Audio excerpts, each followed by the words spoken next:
I'd like to just hand over the stage to Charu. Thank you, Kriti. A very warm welcome to everyone.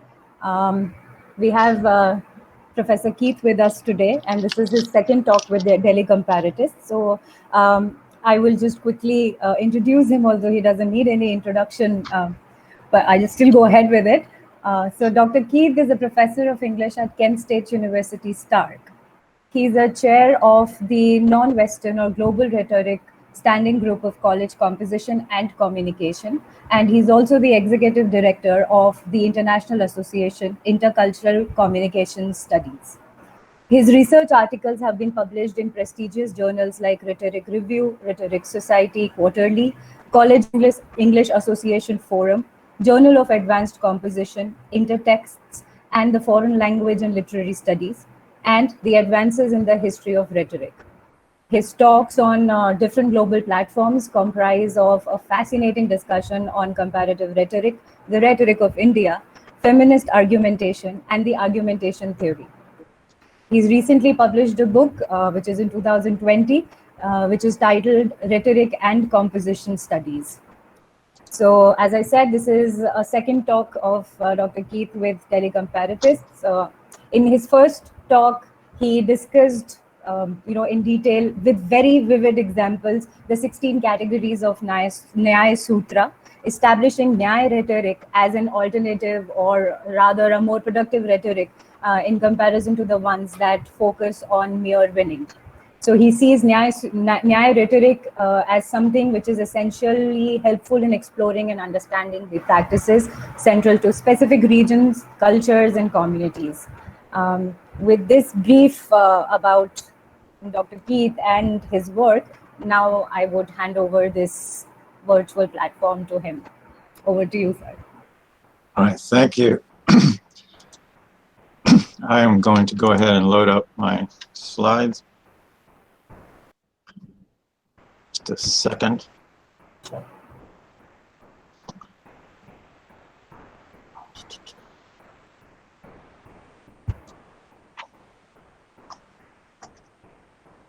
I don't know why it skipped all the way there. Okay, there we go.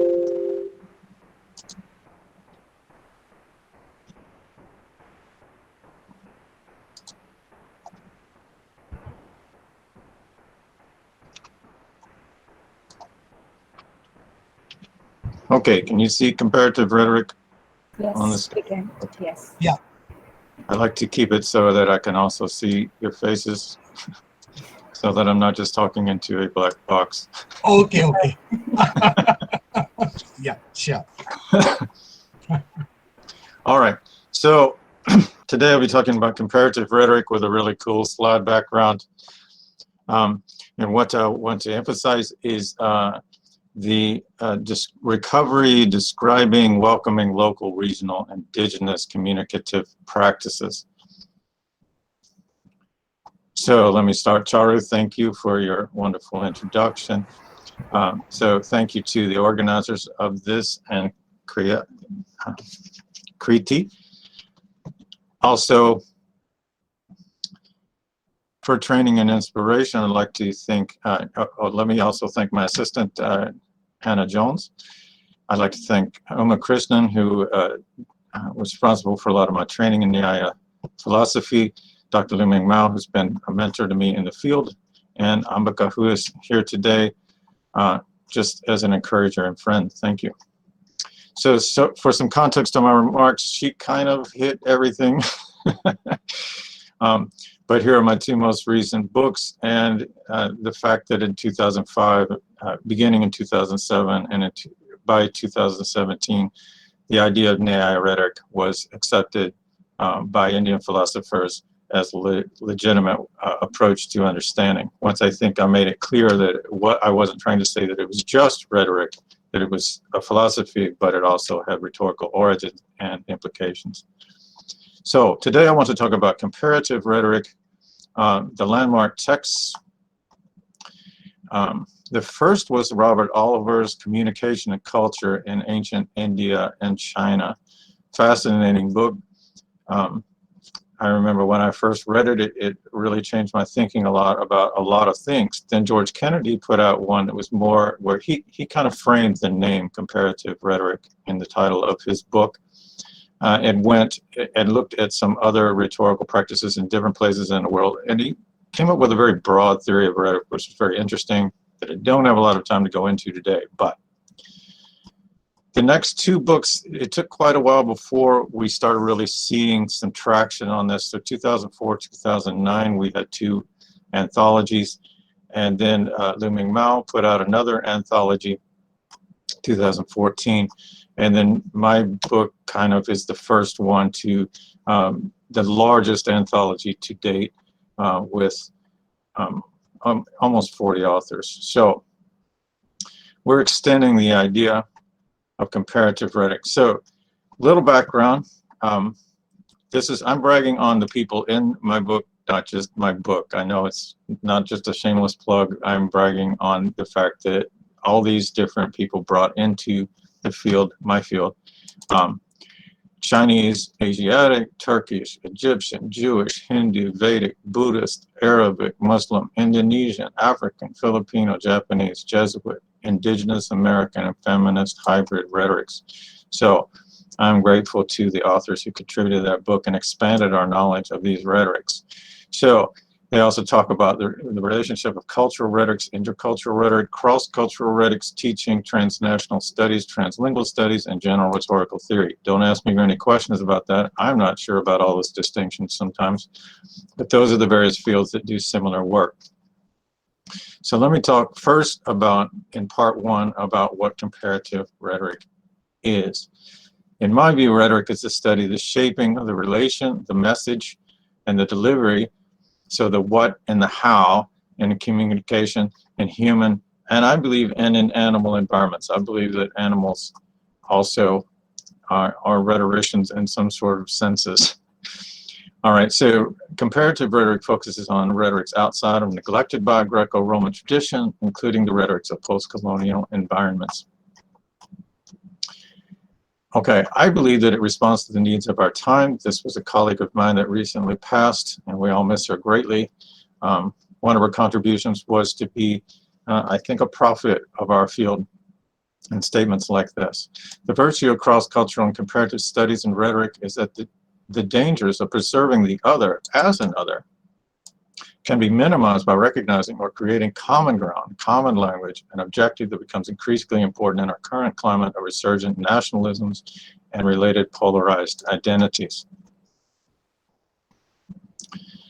All right, let me go back a little bit in terms of the beginnings. As I talked about a little bit last time, the term comparison implies that you already know something that you're comparing to. And for us in the field, it is Oliver and Kennedy's discussions and application of Greco-Roman perspectives to the comparative field. But the problem is that can lead to misleading equivalencies and misinterpretations.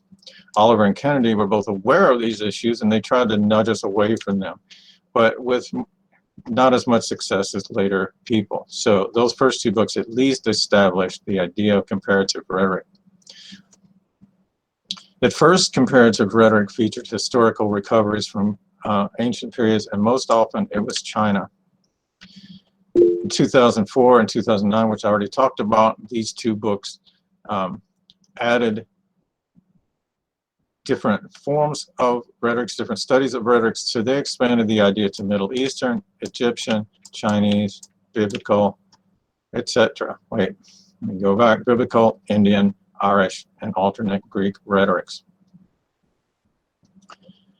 All right, so then things really took off about 2013. There was a meeting with stakeholders in the field, and they published a piece in Rhetoric Review called Manifesting a Future for Comparative Rhetoric. And they set up certain tenets of the field. Comparative rhetoric examines communicative practices across time and space. Communicative practices frequently originating in non-canonical context, often in marginalized, forgotten, dismissed as anything but rhetoric, and are erased altogether. Goals or to promote a practice and a way of doing and knowing and being that moves away from defining and claiming a finite set of objects of study that transcends borders, binaries, and biases. In other words, we want to have a field of rhetoric that no longer really has a sense of borders, not just confined to Greece or ancient Greece or the Euro-American context.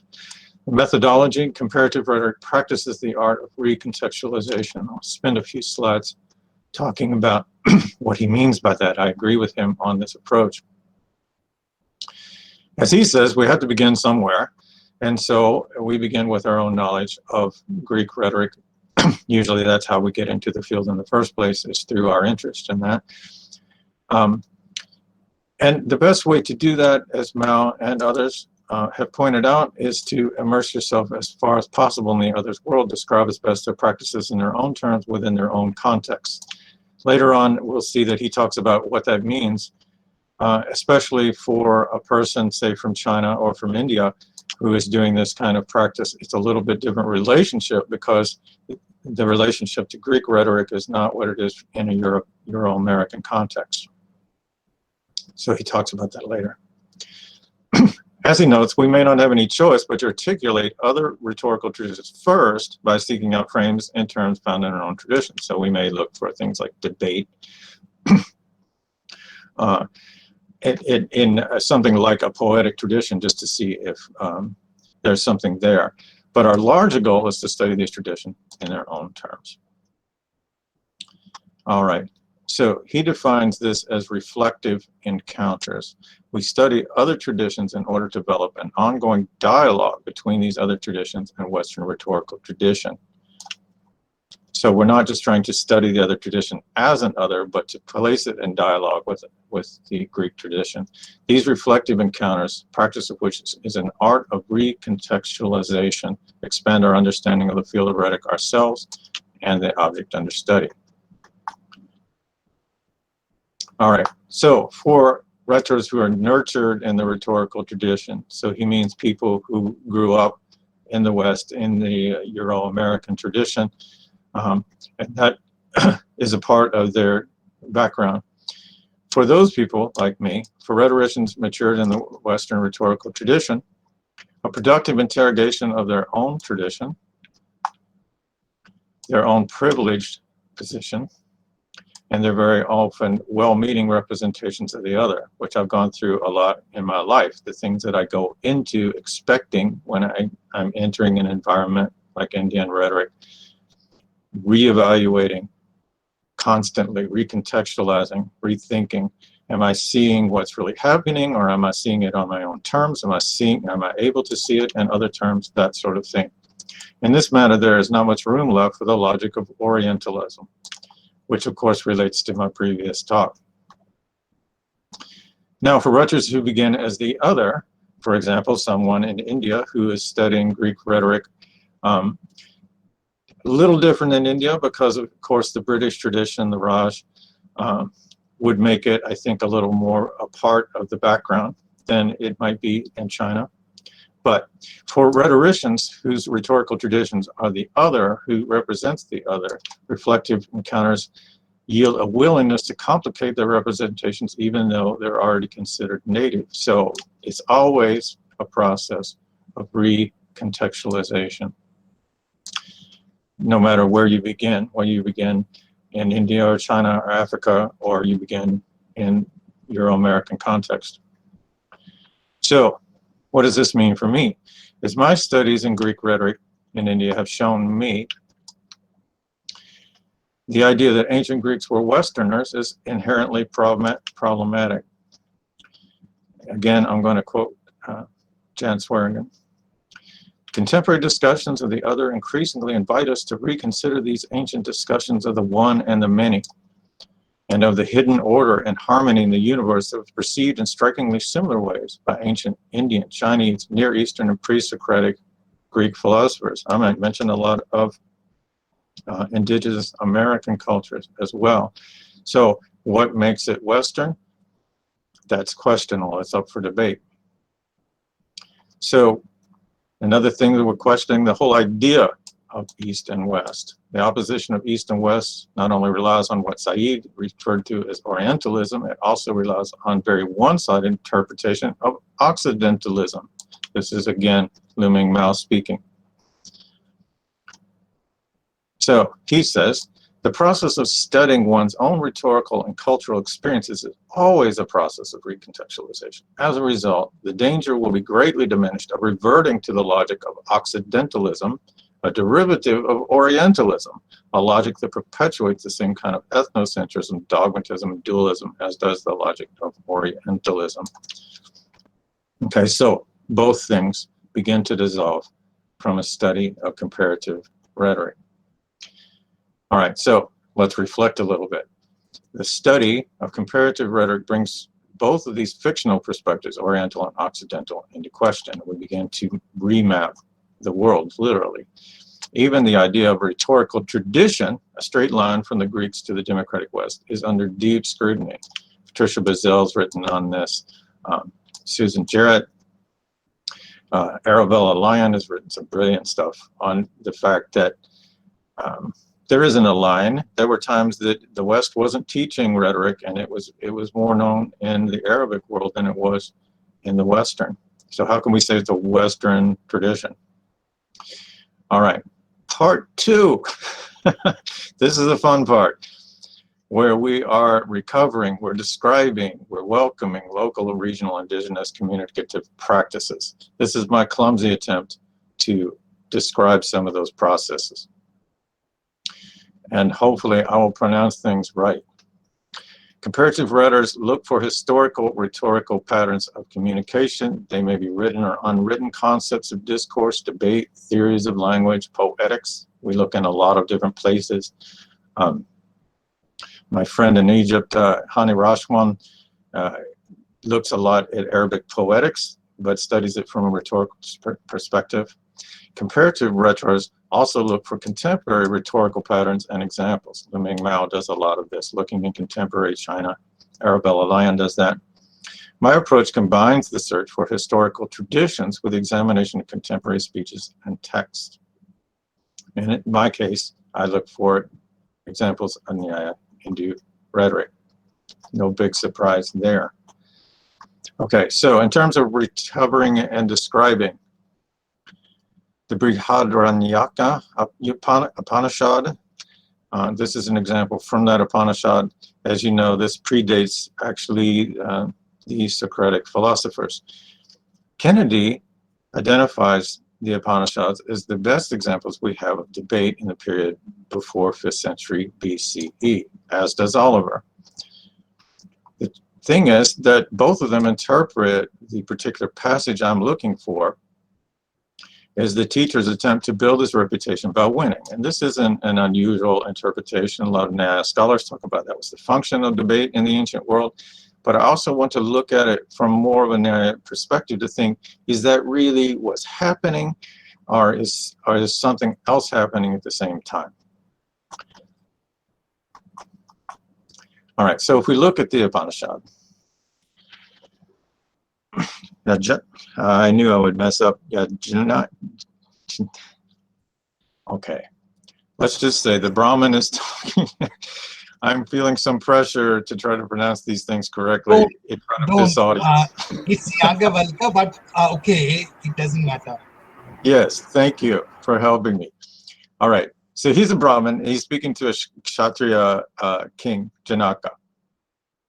And basically, it is a debate contest where he stands to win some cows, some cattle, some property. And he says this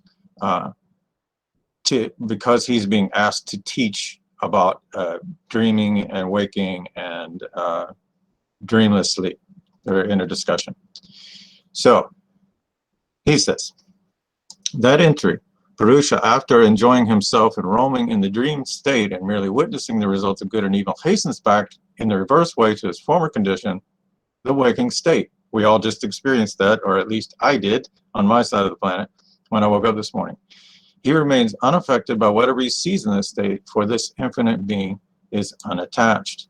So he's comparing what is in us, this eternal state, this eternal part of us that is just watching ourselves in the dream state.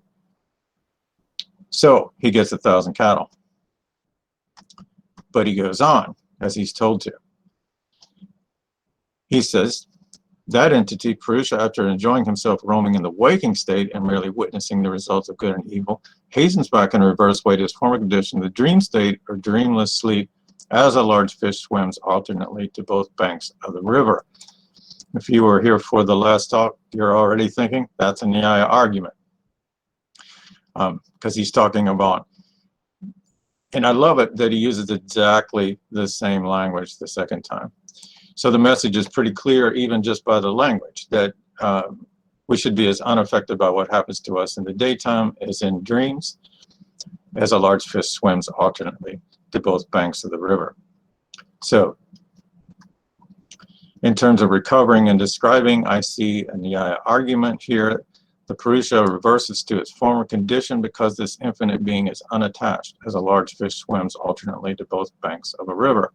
And then we actually see the Nyaya process when they agree and he gets his cows and asks for more instruction and liberation. So everything about Nyaya that I talked about last time, they focus on a shared perspective, a knowing episode, but leading to moksha, liberation. This is all happening in this discussion. So we could see it as a Greek debate, but I think it's just as important to see it as an example of a Brahma, a knowing episode. Okay, I put too many words on here, but let me sum up. And this happens often in the Upanishads, that there are discussions. And often what happens, the pattern is very interesting in the sense that it's very dialogical. So one person might insert part of the argument, and often in the Upanishads, it is the listener who offers the example, the drishtanta, that makes the connection. So what I think we see in the Upanishads is the Nyaya in its beginnings as a dialogic rhetorical method. Okay, here's a modern example. And I just happened to stumble on this when I was researching something else, and I thought this is very interesting because this is in a completely different context, and yet I see it in the Nyaya argument. So one of the things that Nyaya says in the sutras is the character of an object of right knowledge resembles that of a balance by which a thing is weighed. So Nyaya literally means like to hold up a plumb line. So this is from an economist writing in India, and she's talking about Indian government economic liberalization. 1991 was a huge accomplishment, but after 25 years of liberalization, the benefits of growth have failed to trickle down. So this is an example of what they call trickle-down economics. It doesn't trickle down to the lower income groups in India. Higher economic growth doesn't necessarily result in job creation and the consequent reduction in poverty. For instance, even with a growth rate of 7.6 in the Indian economy, 2015 experienced a 68% slowdown in jobs created. Okay, you're probably thinking, where's the Nyaya argument? Here it comes. So one of the things it says in the Nyaya Sutra, application is a winding up with a reference to the example of drishtanta, of what is to be established as being so or not so. So it says basically, if the analogy, the drishtanta, does not work, the whole argument fails.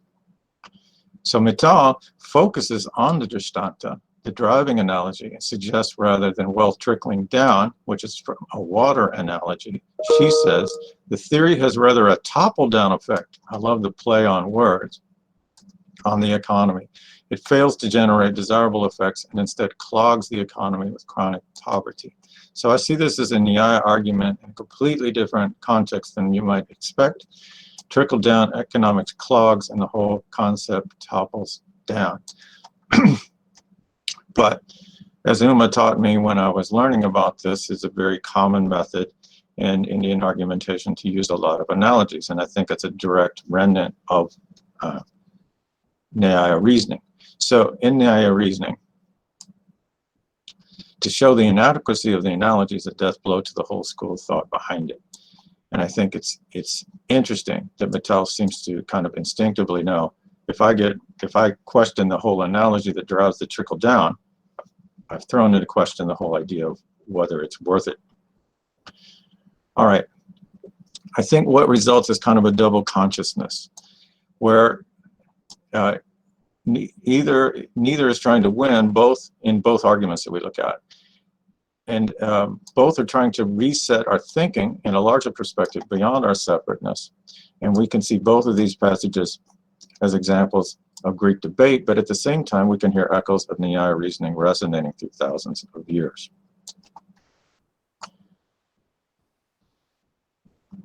All right then. What about the welcoming part? Becoming aware of indigenous rhetorical practice not only enables a new rhetorical perspectives, it encourages fresh perspectives on pressing problems within the indigenous environment. So I'm going to offer two examples. During the Raj, the British had imposed Western structures on Indian society. I don't think I need to explain that to the audience here. The new doubled consciousness allows an appreciation and a reevaluation of indigenous practices like Nyaya, possibilities for blending old and new. So, two examples. Amartya Sen, actually, let me bring up who he is. He's a Nobel Prize winner in economic sciences, and you're probably familiar with him. He's written a lot on social choice theory. Whoops, gave that away. But let's back up. This is what he says. This is a critically important distinction in the history of theories of justice, including those in Europe and West.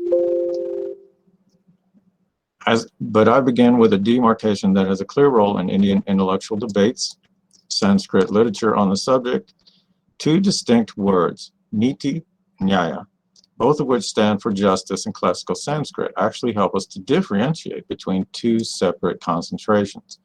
Among the principal uses of the term niti are organizational propriety and behavioral correctness. In contrast with niti, the term nyaya stands for a more comprehensive concept of realized justice. I can't help but think, wow, just all through the centuries, this idea has conveyed. So he's talking about this law of the fish ordering of society, where the big fish eats the smaller fish. A realization focused Nyaya perspective makes it easy to see the importance of the prevention of manifest injustice in the world rather than focusing on the search for perfection. That would be niti to him. As the example makes clear, the subject of justice is not merely about trying to achieve or dreaming about achieving some perfectly just society and social arrangements, but about preventing manifestly severe injustice. So he's talking about just removing the obstacles that enable the reality where the big fish eat the smaller fish. So Nyaya is about removing obstacles to justice in this view.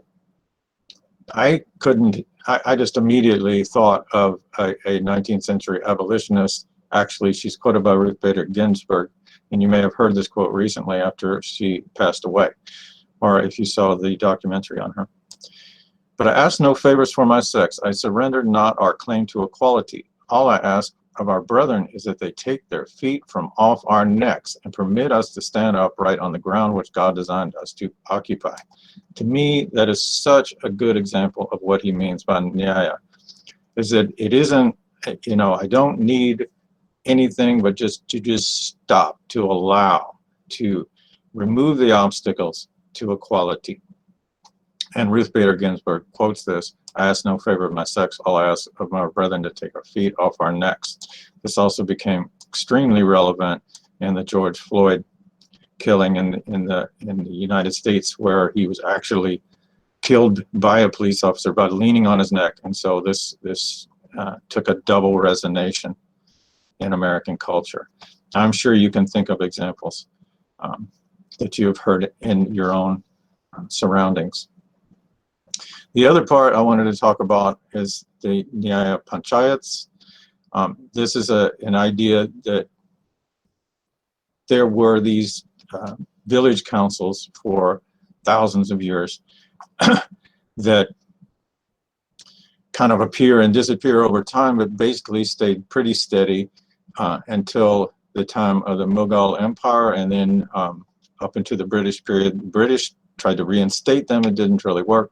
But after independence,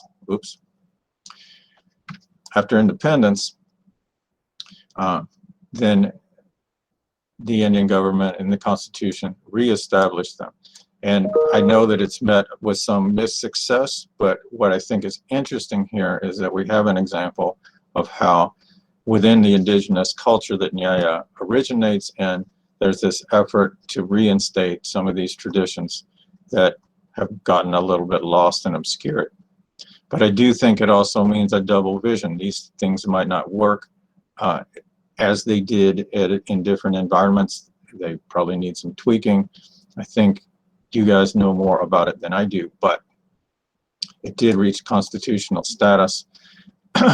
and on many village levels, these are established councils where people can come as a first level where you don't need a lawyer.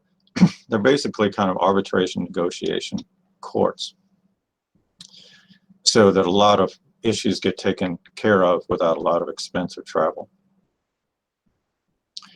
All right, so let me sum up.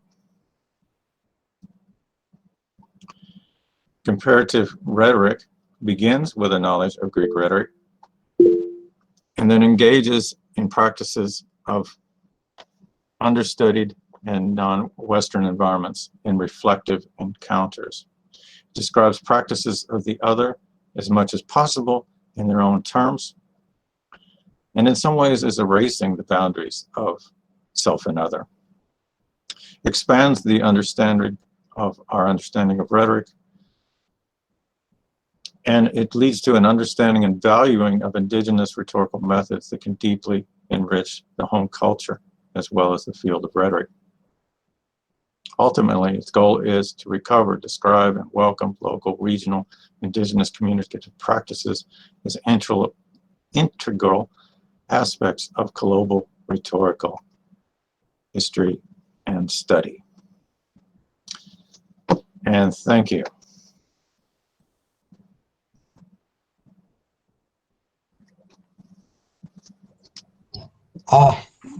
Thanks, Keith, for this engaging and also, I would say, thought-provoking points. I mean, I have already filled 2 pages of thoughts about which we can continue to argue.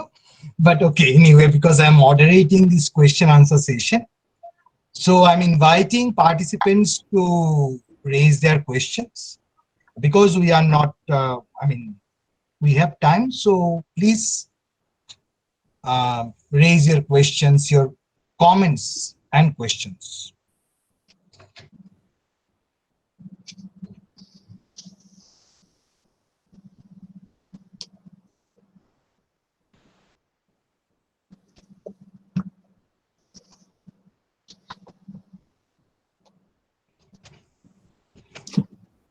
Is there any comment or question? As the convener, I really don't want to take up all the time for discussion.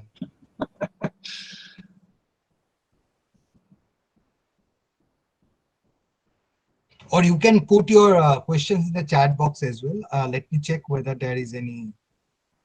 Thank you, Shreya. There is no question over there. Okay.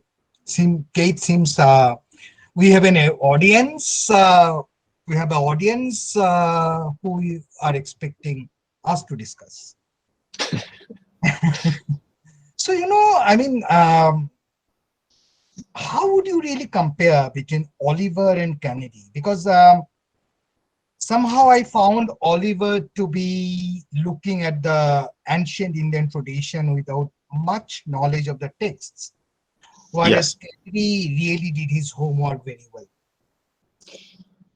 I think it's a matter of just respect for an elder, someone who kind of began the field.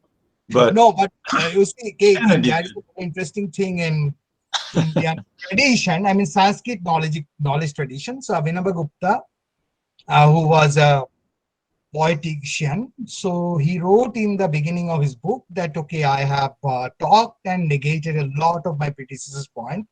That's because I respect them. Yes. I think Kennedy, as you said, did a lot more research. He had a deeper understanding, which was kind of amazing because he looked at more things, Right. more aspects than just the two. But as I go, it's another part of that double consciousness. When I go back to Oliver, I find that he's more right than I thought he was the first time. That he sort of intuited some things that were valid. But in terms of just depth of understanding, Kennedy is astounding. And it's pretty amazing that he actually was a reviewer for one of my first publications. So Oh, that was a little scary when I found it out after. But I agree with you. In terms of the real beginning of the field, I would say it's Kennedy, because he really thought about what does rhetoric even mean. And I like that he put it almost, I think, almost in Indian or Hindu terms. He said it was an energy. yes. Right. I've put it in one of my pieces that it's an impulse, that there is within us an impulse to communicate, to understand, to share. And rhetoric, I think, is a disciplinary name for that, for how we construct that impulse. And I think we do it differently in different cultures, of course, because of different environments. But I like this idea that it's energy, and therefore he sees animals as using rhetoric and like convincing each other to do things. It sounds a little strange, but it would make sense because, you know, we're human animals. There's not that great a distance in some ways between us and our surrounding fellows. But I would also like to add to that, don't you think that in Kennedy's understanding of rhetoric, there is a division, one group which belongs to be that conscious cultures, which practice rhetoric as well as conceptualize rhetoric and wrote on that. And Yes. another one who practiced rhetoric, but did not conceptualize and wrote on that. Yeah, and I have a problem with that. For one thing, in some senses, he would have said that India would have been a place of the second type, whereas I see it in the Nyaya Sutra, and also the Natya Shastra is being actually and even I think Kautilya, some of the political theory, I see these as being rhetorical works as well, or the Karaka Samhita, that in the middle of the Ayurvedic text there is Nyaya discussed in some detail. So to me, he missed the boat in that sense. But also, Lu Mingmao in his work in China basically has kind of thrown out that opposition in saying maybe they theorized it in a different way. Did you look over in like Panini in India, like theories of the language? If you look in there and you piece all that together, then you see, okay, here is a view of rhetoric, but you have to go to all these different sources. And Mao takes a similar approach. But even then, if you take an oral culture, a mostly oral culture, like many African cultures at some point, doesn't mean it wasn't necessarily kind of theorized in some sort of ad hoc way. It just means we may not have texts. But I think his division is very questionable. But I do think there probably were societies that didn't theorize at least about debate or whatever. I don't know. I think that's almost gone. I had too many Chinese colleagues who were saying, no, in China, because rhetoric happened with rulers, then a whole different way of theorizing debate, a whole different way of presenting ideas. And it's kind of a way to, you lead the person to think it's their idea. You start off with something harmless, and then that leads to, like a decision that's harmless. And then you lead that to another decision, and then the leader goes, oh, well, I think we ought to do this. So if you look for all of those things, and you look at literary theory, and you look at all these different things, then I think the map is quite different. And not to mention, I have colleagues like Kermit Campbell, who, they're finding these amazing written works in Africa. So we have a lot of unearthing to do. Not to mention, I have a colleague who's doing a lot in Mayan pictograms. And we're just beginning to really, understand that as a language. So who knows? I mean, they theorized about everything else. I'm sure there's something there we're just missing because we might not be thinking of it in those kinds of terms. Does that make sense? Yeah, that makes sense. I might sound a bit snobbish, but okay, my problem with Kennedy was that if in my language there is not a book called like Rhetoric, the Rhetoric, then okay, I may, like in African Oriki culture, from Oriki performances, you can assume the aesthetics. But when you talk of a knowledge culture, you either have the text or you have the practice. But anyway, that's a part of a longer debate which I have with my senior colleague a lot. Yes. Short answer, I think he's wrong. Yeah. But you have a few questions. Can you please look into the chat box? Yes. It's a little hard for me to see. I have okay. Then I'll read it out. The first question is from Tim Baker, who says that does using the term rhetorics to describe cultural communication practices carry too much Western ideological baggage for the field to fully embrace a broader and comparative mindset? Yes and no. Yeah, I thought in my so. last talk, I talked about this. I don't think rhetoric is a Greek term anymore. I just don't think so. I think every place that speaks English has a slightly different understanding of what it might even mean. But I definitely think it has a lot of baggage. I think the best article about that is by Arabella Lyon. And it's called Tricky Words. And so she basically says, if I could sum her up, and I wish she were here because she's such a marvelous speaker, but she basically says, it's the only word we have, really. And I want to put something else in its place, but whenever I do, that just seems like I might be doing this all over again. Like we just reified some other word.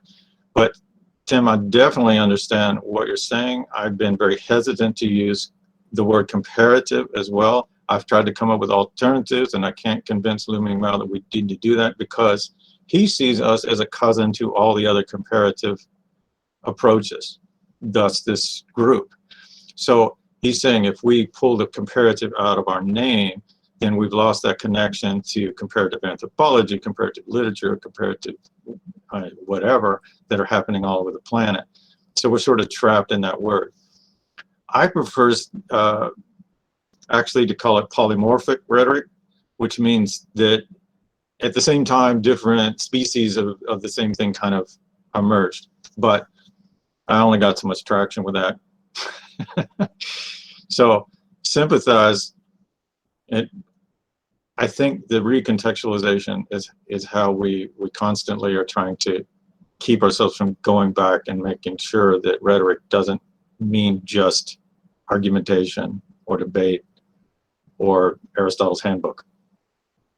And one of the reasons that I keep talking about Aristotle in my writings is because the journals always want me to. But I would just love to move on and just say rhetoric doesn't have anything to do with this guy anymore. It doesn't have to.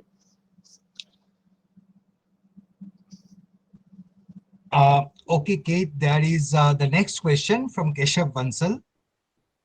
Looking from a Foucauldian lens, how to negotiate tensions of rhetorical discourses, narratives in a comparative framework, when the problem is that of privileging of one over others by way of institutional academic ratification. societal taboos, as well as distinction of madness and sanity, reason and non-reason, as he points out in his order of discourse. Wow. Bishop, you're merciless. Throwing me into Foucault? Wow. I don't know if I can come up with an easy answer or even an answer to that, but I love the question. And I talked about it just a little bit in the previous talk, this whole idea of the privileging through the dichotomy itself, the privileging of the one, the reifying of the one. Again, it seems to be an answer that is Lu Mingmao's recontextualization. That is a constant struggle to battle that reification. I don't know. I hope I'm answering this somewhat. I'm not sure I can at this point, but write me on ResearchGate, and maybe we can continue the discussion. Sincerely, Keshav, it's an excellent question. I mean, the way we understand rhetoric and this question when it comes. I actually am teaching Foucault in one of my classes right now. And that's probably why I don't feel prepared to quite respond to that fully, because I know what we're getting into is a complicated discussion. I might add one thing, Kate, in this. This is a very interesting thing. I mean, so I'm teaching, like in this course, I'm teaching a medieval Bengali text about Bhakti saint Chaitanya. So one of his hagiographies, which tries to ascribe all the post-Chaitanya theories to him. And there Chaitanya argues again and again that if I translate it in a mundane English, it's like, okay, I'm mad, you are mad, so let's stop. And then they continue to talk about theory. Keshav's question really reminded me of that. And that perhaps is a very interesting rhetorical strategy. I definitely am fully in favor of exactly that. I think of myself as the Cheshire Cat when I'm teaching. We're all mad here. So that position of madness is a wonderful place to be in. Like nobody sees the world as it is. We're all speaking from a position of madness. But I like to say to my students, but some ideas are more helpful than others. Even the Cheshire Cat said, he said, which way where do you want to get to? And she says, I don't know. And Alice says, I don't know. And he says, well, then it doesn't matter which way you go. So he told her exactly the philosophical truth, speaking from a point of madness. So he was being helpful and mad at the same time. Yeah, because at times when I mean, deifying Foucault, we forget that he really didn't talk of madness as blabbering. He talked of blabbering as arguing. But anyway, I mean, as a different paradigm, we'll get back to that. So Keshav has added, another problem is that of theory. Can there be a common theory for comparative culture inquiry in general, and rhetorical in particular? Is it even desirable? I think you have answered to that, but okay. I think I have. Wait, let's see. What you're talking about? KUHN, Kuhn? Yeah, should I repeat it? Okay.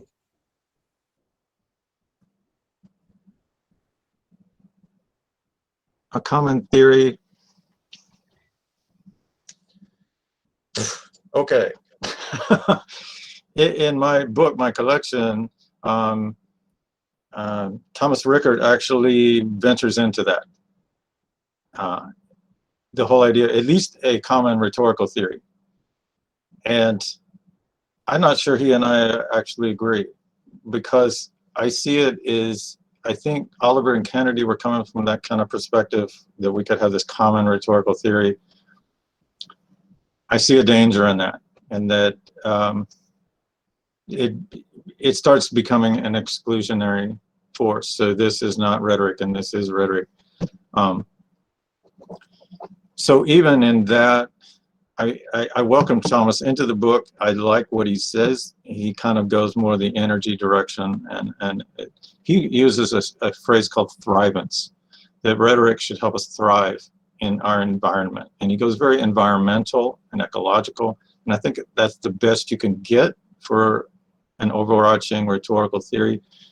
But at the same time, I'm nervous about reifying his view or anyone else's view as a unifying theory. We might end up just starting all over again in terms of now what is rhetoric, and then, you know, we've kind of reset the whole thing. So maybe if we're always moving it and shoving it around and changing it, then that would work. But I see it as a little dangerous to seek that. I don't think that's what we're seeking. I think we're trying to just become literate. And just like I'm literate, I'm computer literate, and I am poetically literate, etc. Those things don't mean that I have an overarching theory of all those literacies. Does that make any sense? Keshav, if you want to interact, you can join us. Okay, Tim Baker said yes. But I mean, any of the participants who want to join in the discussion, you are free to join. Hello, sir. May Yeah. I ask a question? Yeah, sure, please. Yeah, the question is for both of you. Question is for both Amitabh Chakraborty and Dr. Lloyd. The question is very simple. Like, what is the goal? What should be, rather, the goal of rhetoric? Is it persuasion or realization? Now, I want answer from both Western and Eastern perspective. Eastern perspective, Dr. Chakraborty, you can take it up, as well as Western perspective, Dr. Lloyd. Titash, I'm not taking up any question today because it's No, I know. But the thing is, sir, you are aware of the Eastern understanding of rhetoric, right? That is the reason. Titash, I won't really talk in terms of Eastern and Western, and I have noticed Keith has avoided that very consciously. Okay. Yeah, Okay. But Keith, yeah, it's your session. Please answer to this. I think yes, that it is rhetoric. In one view is persuasion, but even the field of rhetoric has moved far away from that. And that most people who do rhetoric in the States and in Europe are looking at it through a broader lens, that rhetoric is about communication. It is a way of forming communication, like I said in the talk. So I don't see a binary there. I do prefer myself realization. I think that persuasion to me is kind of empty for a number of reasons. And Foss and Griffin talk about this in a piece called Invitational Rhetoric, that if your goal is to win, often you do that at the expense of the relationship, right? You argue the person down and they give up, but they don't often give in. And they don't often change when you do that. Also, if you just say, I'm right and you're wrong, well, then that's the end of that. So there's no persuasion happening there. They talk about that the best persuasions happen with someone that you love, that cares for you. And I think all of us know that experience. Like my grandfather could have gotten me to do anything, right? My father, bam, I was fighting him all the time. But my grandfather would say one thing and I would just do it, because I knew that he just loved me recklessly. He loved me without question. So they talk about that's a type of rhetoric where you have that relationship and you speak from that relationship, and they know that, they understand that, and more often that's convincing. So that's not even really persuasion. It is kind of just an invitation. And so they say that the best kind, in their view, or at least the kind that rhetoric should seek, is invitational, which means I just state the way that I see it and invite you to see it that way too. And if you do or not, that's up to you. So I prefer that. I have colleagues that do argumentation theory, and to them, rhetoric is just about persuasion. We can all live together. But to me, it is so much more. It's about realization. It's about invitation. It's about sharing perspectives. It's not necessarily locked into that. In terms of East and West, it does seem that if we go with the metaphor of East, it is more often focused on realization, and in the West, more often on persuasion. But I think there are exceptions to that everywhere. Thank you, sir. That was very quite insightful. Thank you so much, sir. You're welcome. Thank you, Kate. If I can take a few moments of your session. Titash, when we talk of East, if you look into the textbooks that we publish in India about Eastern poetics, Eastern philosophy, you'll find these are not Eastern. These are Sanskritic philosophies and Sanskritic texts. How do you understand East today? Even if you try to, I don't even call them Indian, because Indian poetics texts are like talking only about Sanskrit poetics. I mean, what is Indian? Because if we remember that when we got introduced to the Islamic culture, Arabic knowledge system had a big and very interesting tradition of rhetoric, how to speak publicly. And Buddhist texts particularly has a very interesting tradition of rhetoric, because if you look into the Buddhist monastery tradition, you will find they used to have votes, individual votes. There are specific terms for that. So I find it is becoming more and more problematic for us to talk in terms of Eastern and Western. There are lots of books where you will not find East, it's India, and that to Sanskritic India. Right. And that's why I would prefer to avoid this.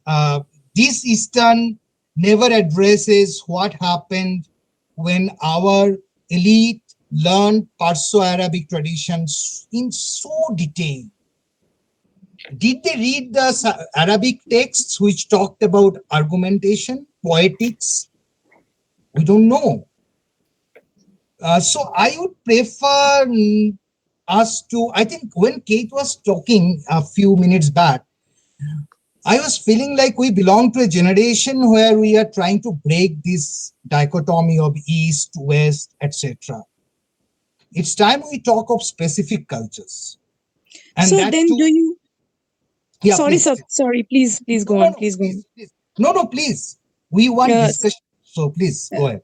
So then do you think that if I would have referred to specifically Vedic culture or Vedic tradition or Vedic literature, the question would have been more apt? Yeah, I think so. Right. Because, for example, right now I'm seeing a comment from USK that I can take that up. Eastern perspective, Nyaya Niti from ancient times, moving from Vedas to Upanishads to Gita to Ramayana to other modern texts. Well, I have a huge problem with that. First of all, if you look into the Vedas, in Vedas, even in the marriage mantras, they pray that let my wife argue in sabhas with me. I mean, not with me, but let her have the right to argue. By the time you enter the Brahminical period, you don't have, these mantras are there, but you don't have women who go and argue anymore. And Upanishads are a totally different thing compared to Vedas. Vedas are primarily prayers. And Upanishads are primarily dialogues. Bhakti-Jnana paradigm might explain it much better if we talk of Upanishads. Right. And then when you come to Gita and Ramayana, I mean, I don't see any argument in Gita. It's a question and answer. Unlike the question and answer, sorry, Kate, I'm taking a lot of your time. In Brahminical tradition, there is a sloka. How do you show respect to your teacher? And it says, pranipatana pariprashnena. So pranipatana means that you bow down to her, your teacher, wholly. And pariprashnena means that you question that person from all around. Right? That's a totally different philosophy. And when you come to the medieval Ramayana, we cannot come from Gita to Ramayana. Ramayana was an earlier text compared to Gita. But if you are coming to the vernacular Ramayanas, that's a totally different thing. There's total submission. Okay, Now, if I Amitava, I am Tess. Thank you for giving me an opportunity, and I'm glad you objected. This is Uma Krishnan. I'm a colleague of Keith, and I am just looking at it. The question that was posed was, does Nyaya look at realization? So I'm just bringing these books because the Nyaya Niti, the sutras that is started, it was from ancient times. And the main crux of these texts were realization, the self-realization. So the goal was the Nyaya leads to, on a personal level, it's self-actualization that leads to realization. So the question was, do we have to look at rhetorical books in terms of persuasion or realization? That's when I brought these books, not because I wanted to interject and say, no, there is nothing. There is that element of Nyaya in all these books. The purpose was, the core goal was realization. So that is the reason we use these texts, not because of anything else. And the thing is, Dr. Jha has written a great book, on this literature, and he talks about the evolution of these texts and what do they direct us towards. And it is all about moksha. So that is what was the main thing that I was pointing, not because I wanted to showcase anything else. I wanted to just answer the question. Yes, realization in these ancient texts was moksha, self-realization, and realization towards the path of godliness and looking at the aspect of Brahman within ourselves. So that is what I was trying to address. And it was rhetorical in the sense the subject matters were discussed with the audience to make them realize that this is what it is. After all, what are these texts exposing? So that's what I wanted to share. And you're absolutely right. You are what you're saying is absolutely true. And Keith, I apologize. I couldn't get in earlier because I had a student issue, which I had to take care of. You know my position at this point. So yes. I missed out, and I hope, Amitava, we get a chance to hear, if this is recorded, would we be able to hear Keith? Or Keith, you can send it to me whichever way. So thank you. Thank you for giving me the opportunity. I'm Uma Krishnan, by the way. So I don't know how it comes in as USK, so I can't see. No, it came just like that. But Uma, I understand what you were saying, though that excludes a very important tradition of the 67 schools of those who didn't believe in moksha in Indian tradition. Yes. But even if I accept this position, how would you explain Nigrahasthanas?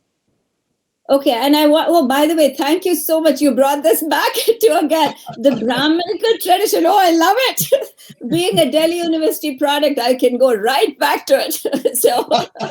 And I can tell you, by the way, so you're teaching, so you should know a lot of my I teach literature. I teach comparative Indian literature. That's okay. Perfectly all right. So I just have to say, you talked about the Brahminical tradition of how you brought a very good point about how it is the marriage point changes over.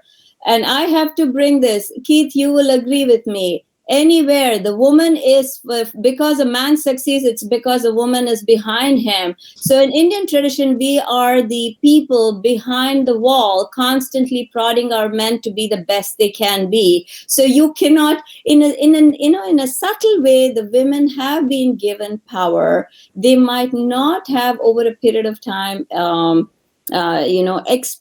explicitly come out into the open and voice their opinions, but women have played an integral role in the way policies, decisions, everything has been made. And even in marriages, women play a very important role, but behind the curtain. So I think you brought that. So Nyaya Niti, to begin with, Nyaya does say that in the Shastras, but yes, Brahminical tradition changed over a period of time, but it is still there very much. Women play a very important role, in marriages and other parts. So they are equivalent to men. So that's why you have Vishnu and Lakshmi, you have Shiva and Parvati and Brahma and Saraswati, all equivalent. And if you see, Vishnu carries the woman in his heart. So how can you be negligent about that?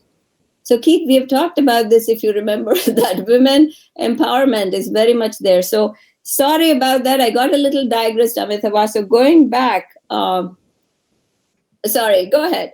You were about to say something. No, thanks a lot. Thanks a lot. You are Kate's teacher. Thanks a lot. Sorry, Kate, that we took a lot of your time. But Interestingly, you actually made us think and argue. Like, I mean, I was almost feeling like arguing back to Uma, but then I reminded myself it's your session, not Uma's session or my session. I almost brought an example from the Upanishads that where it was a woman teaching a man. Yeah, but I mean, you see, Kate, if we have to go into that, yeah, why do you have only one woman there or two women? I know. I'm not going to try to defend this. Yeah. Okay, I can give an example. I get your overall point that the relationships change. Yeah. Yes. So is there any question? Okay, we'll wrap up in a few minutes. I think it's almost to more than 1.5 hours, more than 1 hour. But Kate, there is a question from Keshav. I have a proposition that of shift of perspective from speaker and in a dialogic structure from speaker, listeners to that of audience.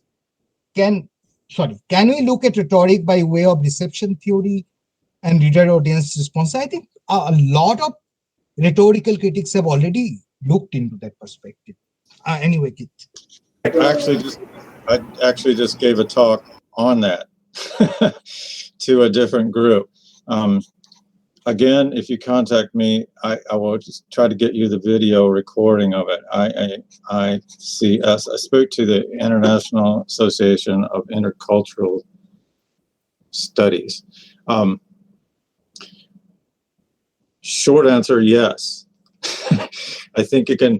I think that my work in Nyaya is helping me develop a dialogic model of rhetoric rather than a sender-receiver model. I think that's kind of what is the basic problem in Aristotelian rhetoric, is that he assumes that I am the rhetor and I know what's best for everyone, and it's my job to just put it in such a way that they will do what I ask. And there are times where that is an important function of rhetoric, but for the most part, I think rhetoric ought to be conversational, where people move together in dialogue, questioning, changing.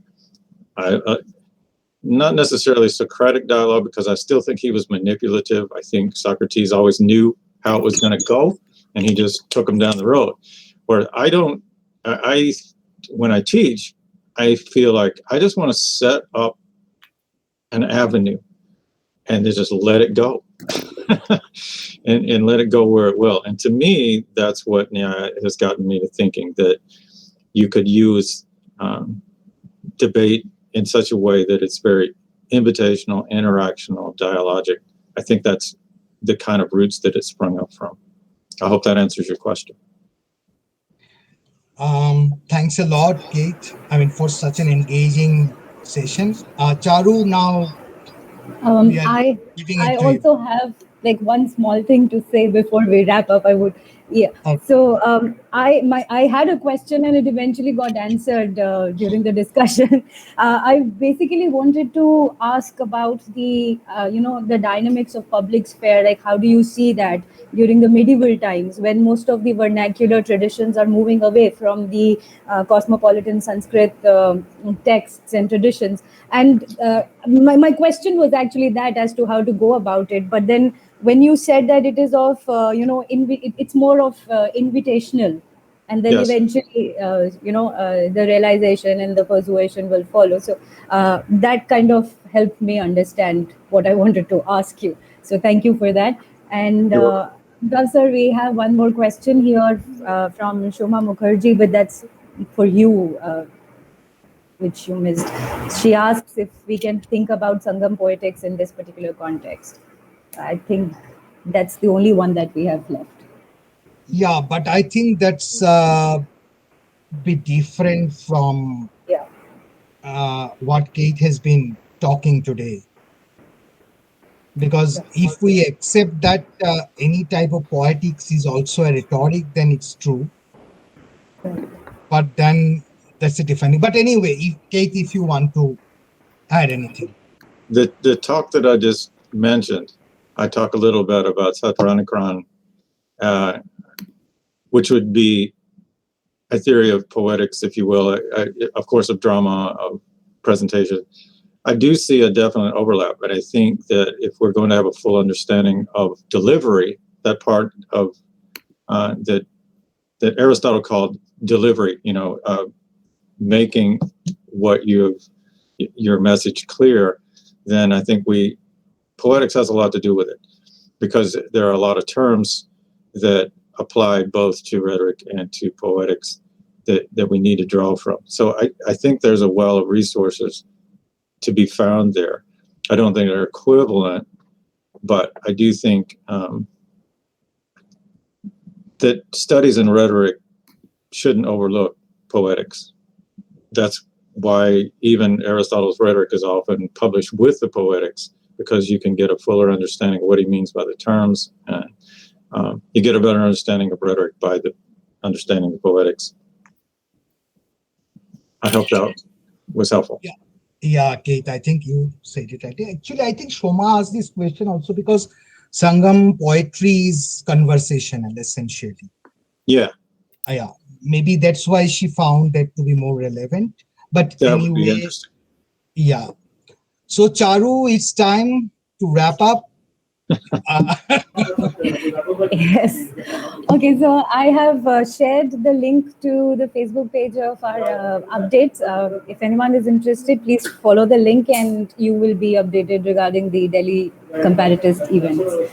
And I thank, first of all, Professor Keith for all his time and for, working it out with us for the minor glitch that we had today for this particular talk. And thank you everyone for attending this session. Your presence has actually made it very engaging and, Thank you. Thank you. Yeah. Thank you so much. Thanks, Kate. And I think we'll You're be welcome. soon writing to you. Yes, do that. Seeking more cooperation. Thanks a lot. Thanks a lot for this wonderful session. All right. Thank you. Thank you. This is a great opportunity. Thank you. So I'm closing the meeting now. Yeah. Bye. Bye, guys. Bye. Bye. Thanks. Bye. Thank you, everyone.